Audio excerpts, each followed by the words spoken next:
Revelation 8. When he opened the seventh seal, there was silence in heaven for about half an hour.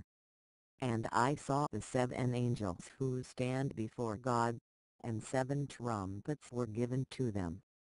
Another angel, who had a golden censer, came and stood at the altar. He was given much incense to offer, with the prayers of all God's people, on the golden altar in front of the throne. The smoke of the incense, together with the prayers of God's people, went up before God from the angel's hand. Then the angel took the censer, filled it with fire from the altar, and hurled it on the earth. And there came peals of thunder, rumblings, flashes of lightning and an earthquake. Then the 7 angels who had the 7 trumpets prepared to sound them. The first angel sounded his trumpet, and there came hail and fire mixed with blood, and it was hurled down on the earth.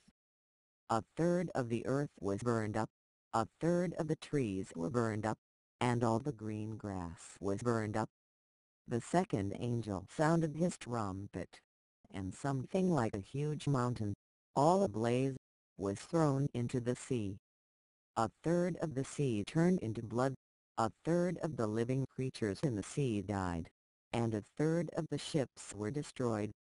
The third angel sounded his trumpet, and a great star, blazing like a torch, fell from the sky on a third of the rivers and on the springs of water.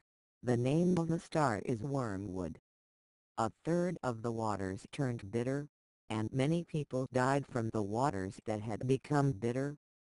The fourth angel sounded his trumpet, and a third of the sun was struck, a third of the moon, and a third of the stars, so that a third of them turned dark.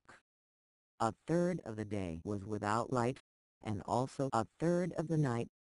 As I watched, I heard an eagle that was flying in mid-air call out in a loud voice, "Woe! Woe! Woe to the inhabitants of the earth, because of the trumpet blasts about to be sounded by the other 3 angels."